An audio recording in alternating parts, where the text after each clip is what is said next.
understood that there was just this small line medically that needed to be crossed in order for us to be able to do these things. Oh, that these are not made up things from people's imagination because everything is too factual.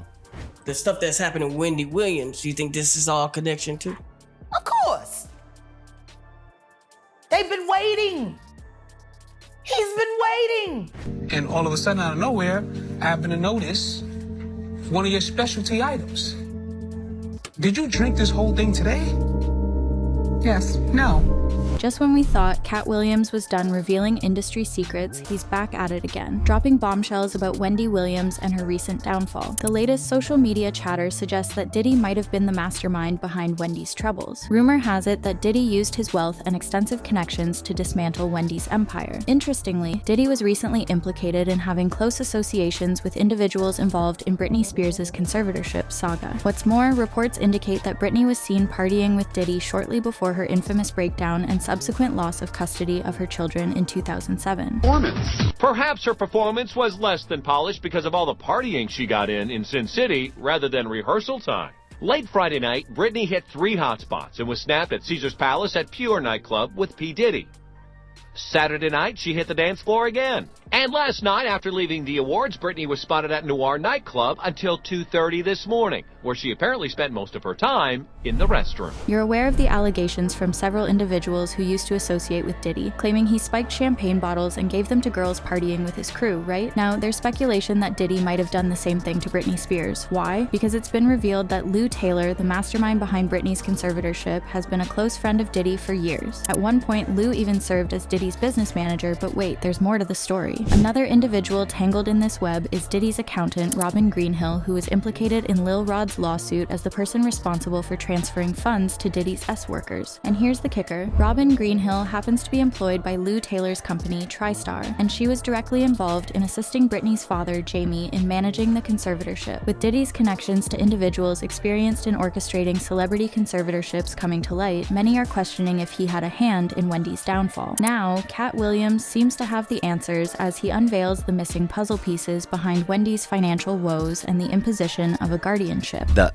The difficulty is getting people to believe something that they don't want to believe. And in each of these cases, this is where the money is. To provide some background, the tension between Diddy and Wendy has been long-standing, rooted in Wendy's outspokenness regarding Diddy's rumored private life and controversial behavior, including allegations of inappropriate conduct with young individuals in Hollywood. Their feud reached a boiling point when, as per Diddy's former bodyguard Gene Deal, Diddy allegedly orchestrated Wendy's termination from the radio station where she worked. Not content with just that, he purportedly issued warnings to radio stations across New York, effectively preventing Wendy from being hired. Reportedly, Wendy had obtained incriminating photos of Diddy on vacation in Cancun with another man. However, before Wendy could disclose what she had discovered, Diddy allegedly took action to end her employment and enforce a citywide prohibition, cautioning all radio stations in New York against hiring her. When she put out those pictures of the dude pulling his pants down, and it looked like some gay act that was going on, he got on the phone. He said, let me tell you this. When I get back to New York City, if she's on the radio station, he's talking to a radio executive. When we got back to New York City, Wendy Williams was in Philly at a new station. Wow. That's the power he had. Wendy seemingly confirmed this during a conversation on Vlad TV, expressing that she felt like she was burned at the stake for speaking out about the prevalence of DL men in the hip-hop industry. A very homosexual era of hip-hop as well. There was a radio personality once upon a time. Her name was Wendy Williams, and she was practically burned at the stake for talking about such. And now it's all come full circle. There were many situations, none of which to talk about, but there were many situations back in the day in my career, and it's all coming full circle now. So recently, an old clip resurfaced where Wendy discussed an incident where Diddy purportedly sent a girl group signed to Bad Boy to confront her at work and intimidate her. I remember I got off the air one day and them total bitches were downstairs waiting, and everybody upstairs at the radio station is looking down.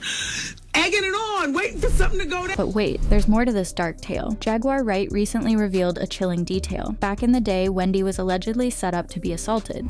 So speaking of rapists, how do you feel about the fact that Diddy and Aaron Hall ran trains together? I'm not surprised. MCA, Uptown. That was common. Wow. Ask Wendy Williams. That did happen to her too.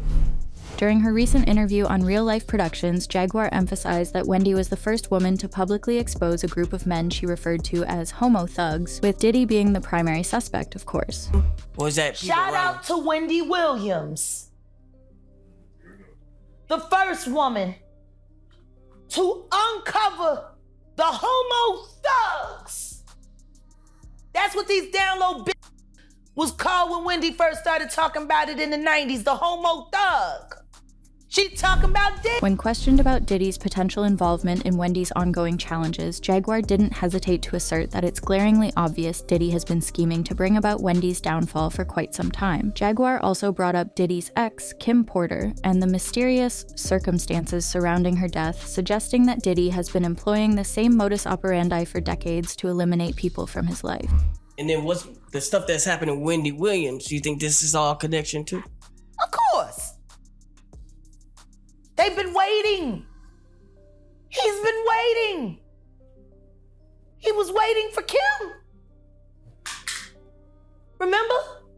He was waiting. The casket was ready.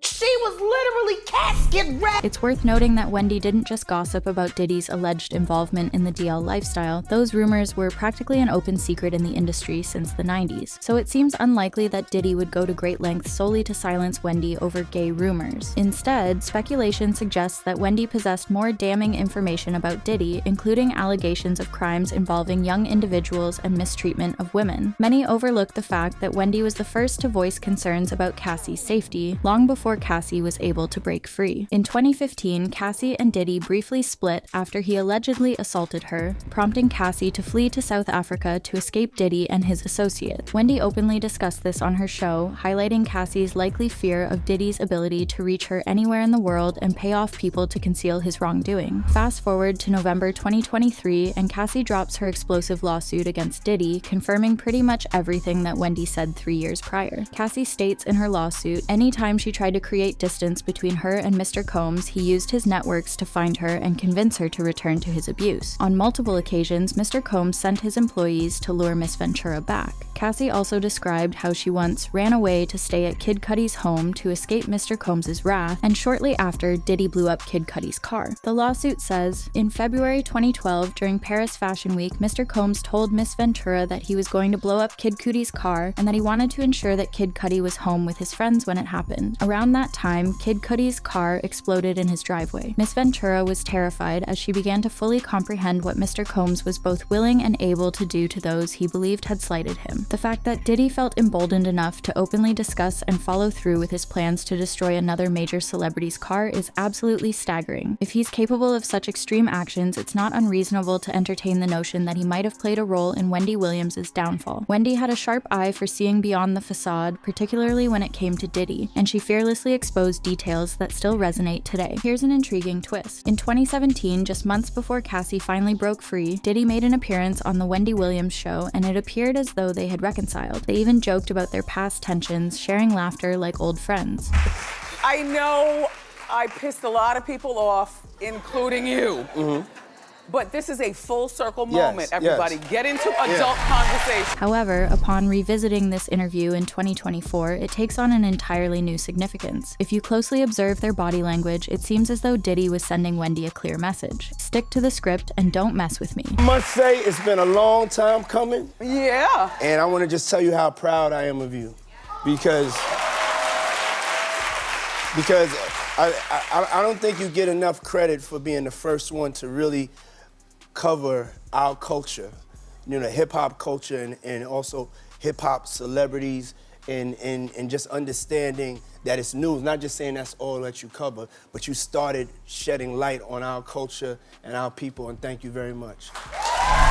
Witnessing Wendy in her current condition is undeniably heartbreaking, and it naturally leads to speculation about whether Diddy played a role in accelerating or exacerbating her medical issues. Given the rampant rumors about celebrities being medicated without consent, it's difficult not to entertain the notion that there's more to the story. After all, in the realm of Hollywood, anything seems possible. Kanye West has spoken out about this before, alleging that he was prescribed an excessively high dose of lithium with the intent to silence him, drawing parallels to the tragic fate of Michael Jackson. Look, they tried to medicate me. I was exhausted. They wrongly diagnosed me. And they when I asked them, how much lithium did you want to put me on exactly? It took them 4 days to answer because they were embarrassed about the amount, right? And I refused to take this, right? You understand that if I had taken the medication, I would not be here, and it would have been, he was deeply troubled. We miss him. We love his music, though. Well, they would have Britney Spears too. I mean, look at they would have Michael Jackson or worse, yeah. But so look at what they did. Look at what they did to Britney. When she went in, she was tired, she was exhausted, she was in a bad way. But 10 years of that medication wrecked her brain. Dave Chappelle has also shared his own disturbing experience, recounting how he felt compelled to flee to Africa after rejecting a lucrative $50 million deal from Comedy Central. He claimed that the network attempted to persuade him that he was mentally unstable and pressured him to take antipsychotic medication. This revelation sheds light on the lengths to which powerful entities in the entertainment industry may go to control and manipulate talent. And I knew I was going to leave, so I got ahead of schedule, and I bounced. And I didn't tell anybody where I was going. The whole time, they're trying to convince me I'm insane. They were trying to get me to take psychotic medication. Yeah. Like I'm sitting around, I was stressed out, but the people that were telling me I was insane, I believe that they knew what was going on. So, this was troublesome. Yeah.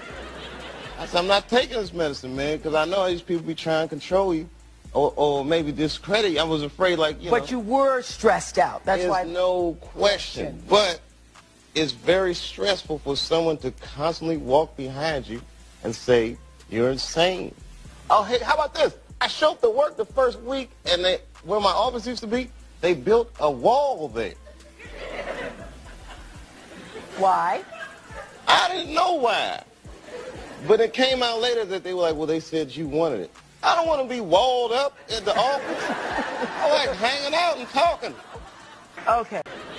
I said, I'm not taking this medicine, man, because I know these people be trying to control you or maybe discredit you. I was afraid, But you were stressed out. That's why. There's no question. But it's very stressful for someone to constantly walk behind you and say, you're insane. It appears to be a recurring pattern in Hollywood. Whenever a celebrity challenges the status quo or speaks out on certain issues, they're often branded as unstable, ensnared in addiction, subjected to conservatorships, or subjected to even graver consequences. Katt Williams echoed this sentiment recently, revealing that he attempted to raise awareness about individuals like R. Kelly, Harvey Weinstein, and Diddy long ago. However, far from being hailed as a hero, he faced threats and pressure to remain silent. This underscores the systemic issues within the industry and the challenges faced by those who dare to speak out. Absolutely, Wendy Williams made a career out of delving into the lives of bigwigs in the industry. The revelations from Katt Williams about these Hollywood deviants only serve to highlight the murky underbelly of the entertainment world. Now, Wendy's fans are beginning to question if there's more to her recent struggles than meets the eye. One fan said, "Exactly 100% correct. I found it very unsettling how quickly she went downhill, yanked off her TV show, appearing crazy, having her finances frozen, having a conservatorship over her. I pray the feds are investigating this also." And another one added,